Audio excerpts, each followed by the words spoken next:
अपने घर पे बैठ के बीजेपी के लोग मैंने देखे हैं कई बार, उनके साथ मिलकर काम करते हैं, जानबूझ के जहां से पिछली बार वोट बीजेपी को नहीं मिल के बड़ी संख्या में वोट कटवा देते हैं। इलेक्शन कमीशन थोड़ा गली गली जाके देख रहा है। इलेक्शन कमीशन की नियत ही नहीं है कि ईमानदारी का निष्पक्ष चुनाव हो। अन्यथा लोगों को इतना मौका तो मिलना चाहिए कि आप लोगों को जिनका वोट कटा है उनको एक नोटिस भेज दें उस एड्रेस पे, घर पे। जिनका वोट काट दिया आपने ये कह के कि वो यहाँ नहीं रहते, शिफ्ट कर गए या डेथ हो गई या कोई भी बहाना बना के जब कटता है, तो आप एक नोटिस उनके घर पे भेज दीजिए, ताकि अगर वो बंदा वहां रहता है तो जाके अपना कम से कम चुनाव आयोग के कार्यालय में जाके बताएगा कि मैं तो यहीं रहता हूं, मैं तो गए नहीं हूं, अपना वोट तो बनवा लेगा।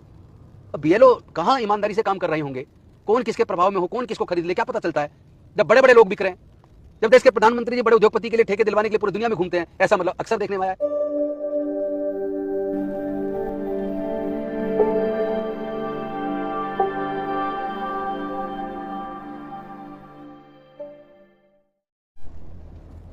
नमो बुधाय, जय भीम, जय भारत, जय संविधान, जोहार साथियों। कल 9 जुलाई 2025 को बिहार बंद का आह्वान हम सब लोगों ने किया। पूरा का पूरा इंडिया गठबंधन कल बिहार बंद करने वाला है। और मैं तमाम साथियों से, विशेष रूप से तमाम वंचित वर्ग, SC, ST, OBC, माइनॉरिटी के लोगों से यह निवेदन करता हूं कि कल बिहार बंद में आप जरूर शामिल हों। संवैधानिक तरीके से, शांतिपूर्वक तरीके से आप बिहार को बंद करें। क्योंकि आज चुनाव आयोग पूरी तरीके से ऐसा लगता है, ऐसा प्रतीत होता है जैसे कि बीजेपी की जेब में है, बीजेपी के लिए काम कर रहा है, बीजेपी को जितवाना चाहता है। क्योंकि जब भी विपक्ष की कोई भी पार्टी कोई भी कंप्लेंट चुनाव आयोग को करती है किसी भी चुनावी अनियमितता के खिलाफ, तो इलेक्शन कमीशन कोई कार्रवाई नहीं करता। साथ ही साथ जहां चुनाव आयोग कोई ऐसी संस्था नहीं है जो कि किसी सरकार के अंडर में काम कर रही है। संविधान ने चुनाव आयोग को निष्पक्ष व पारदर्शी चुनाव करवाने की जिम्मेदारी सौंपी है। लेकिन क्या चुनाव आयोग निष्पक्ष और पारदर्शी चुनाव कराने में सफल हुआ है? नहीं, क्योंकि लोगों को यह भरोसा ही नहीं है कि वो जिसको अपना वोट देना चाहते हैं उनको उनका वोट जा रहा है। पिछले चुनाव में आप देख लीजिए, विधानसभा चुनाव में अनेकों प्रदेशों से ऐसी शिकायत आई और मैंने खुद दिल्ली में ऐसा एकदम नीचे ग्राउंड पे उतर के महसूस किया विधानसभा के चुनाव में, जहां अनेकों ऐसे लोग, हर विधानसभा में हजारों ऐसे लोग जो वोटर हैं वहीं पे स्थायी रूप से रहते हैं, लेकिन वोटर लिस्ट रिवीजन के नाम पे उनका वोट काट दिया गया और वो उनको पता ना चला। क्योंकि हर आदमी ऐसा नहीं है जो सोशल मीडिया पे, जो खासतौर पर डिजिटली पूरा चेक कर ले कि कहीं मेरा वोट तो नहीं कटा। जिसने पिछली बार वोट डाला है, जो स्थायी रूप से अपने मकान में रह रहा है, खुद मालिक है मकान का, और वो वहां छोड़ के गया ही नहीं है, तो वो तो ये मान के चलेगा मैंने पिछली बार भी वोट डाला है, मैंने शिफ्ट तो किया नहीं कहीं, वो तो ये मान के चलेगा कि मेरा वोट है। लेकिन देखने में आया कि जो चुनाव में वोट डालने के लिए आया मतदान केंद्र पर, तो उसे उसका नाम लिस्ट में मिला ही नहीं। उसके बाद वो बेचारा धक्के खाता रहा, लेकिन उसकी कोई सुनवाई नहीं हुई। ऐसा क्यों हो रहा है, किसके इशारे पे हो रहा है? और ऐसा क्यों होता है कि हमेशा जो वोट कटती हैं उसमें विशेष रूप से जो वोट बीजेपी के खिलाफ पड़ता है, जिसमें विशेष रूप से SC, ST, OBC और माइनॉरिटी का वोट, उसी का वोट कटता है। और इलेक्शन कमीशन निष्पक्ष चुनाव की बात करता है, लेकिन निष्पक्ष चुनाव होता कहां है? BLOs घर घर जाके प्रॉपर सर्वे नहीं करते। अपने घर पे बैठ के बीजेपी के लोग मैंने देखे हैं कई बार, उनके साथ मिलकर काम करते हैं, जानबूझ के जहां से पिछली बार वोट बीजेपी को नहीं मिल के बड़ी संख्या में वोट कटवा देते हैं। इलेक्शन कमीशन थोड़ा गली गली जाके देख रहा है। इलेक्शन कमीशन की नियत ही नहीं है कि ईमानदारी का निष्पक्ष चुनाव हो। अन्यथा लोगों को इतना मौका तो मिलना चाहिए कि आप लोगों को जिनका वोट कटा है उनको एक नोटिस भेज दें उस एड्रेस पे, घर पे। जिनका वोट काट दिया आपने ये कह के कि वो यहाँ नहीं रहते, शिफ्ट कर गए या डेथ हो गई या कोई भी बहाना बना के जब कटता है, तो आप एक नोटिस उनके घर पे भेज दीजिए, ताकि अगर वो बंदा वहां रहता है तो जाके अपना कम से कम चुनाव आयोग के कार्यालय में जाके बताएगा कि मैं तो यहीं रहता हूं, मैं तो गए नहीं हूं, अपना वोट तो बनवा लेगा। अब BLO कहां ईमानदारी से काम कर रहे होंगे, कौन किसके प्रभाव में हो, कौन किसको खरीद ले, क्या पता चलता है।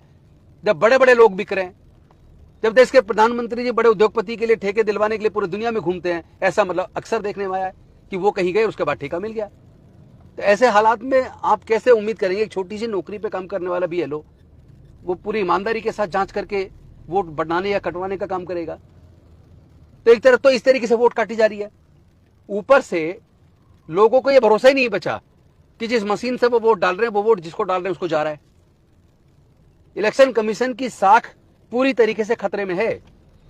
आज देश के लोगों को, मतदाताओं को इलेक्शन कमीशन पे बिल्कुल भी भरोसा नहीं है। जब हम लोग प्रचार में जाते हैं, प्रचार करने चुनाव में, तो कई बार लोग कहते हैं जी हम तो आपको वोट देते हैं, पर आप देख लीजिए चुनाव आयोग को, हमारा वोट आपको जाएगा या हमारी वोट की चोरी हो जाएगी। कैसे भरोसा दिलाएं वोटर को हम? ये काम तो इलेक्शन कमीशन का है। लोग तो मांग कर रहे हैं, लगातार जहां भी हम जाते हैं लोग हमसे मांग करते हैं जी आप ये मशीन हटवाइए, आप बैलेट पेपर से चुनाव करवाइए। लेकिन उस बात को तो ना इलेक्शन कमीशन मानने को तैयार है, और सर्वोच्च न्यायालय में पिटीशन लिखती है, सर्वोच्च न्यायालय सारी पर्चियों की गिनती की भी बात करता है, लेकिन उस ऑर्डर को भी इलेक्शन कमीशन नहीं मानता। तो आज देश में मतदाता का भरोसा कायम करने की जरूरत है। लोगों का भरोसा चुनाव आयोग से पूरी तरह उठ रहा है, और अचानक ऐसे एकदम आदेश निकाल देना 1 महीने के अंदर करेंगे, और ऐसे ऐसे दस्तावेज मांगना जो है ही नहीं। खासतौर पर जो दलित समाज के लोग हैं, जो वंचित वर्ग के लोग हैं, जो झुग्गी झोपड़ी में रहते हैं, झुग्गियों में आग लगती है, उनके सारे दस्तावेज जो झुग्गी में रखते सारे जल जाते हैं। और जो लोग पढ़े नहीं है, जिन्होंने अपना बर्थ सर्टिफिकेट नहीं बनवाया, वो बेचारे क्या करें? जिनकी पुश्तें हमर खप गई, कई दशक से उनकी पुश्तें मरते या नहीं पुश्त आगे जा रही है, उनके पास कोई दस्तावेज फिर भी नहीं है। और खासतौर पर SC ST OBC माइनॉरिटी के जो गरीब तबका है, अनपढ़ तबका है, कमजोर तबका है, उनके पास तो दस्तावेज ही नहीं है कोई। क्या वो भारत के नागरिक नहीं है? क्या उनको भारत की सरकार को चुनने में वोट का अधिकार नहीं होना चाहिए? वैसे तो सरकार की जिम्मेदारी है कि सबके पास पेपर हो, उनके पेपर बनाए। क्यों नहीं बना रही है सरकारें?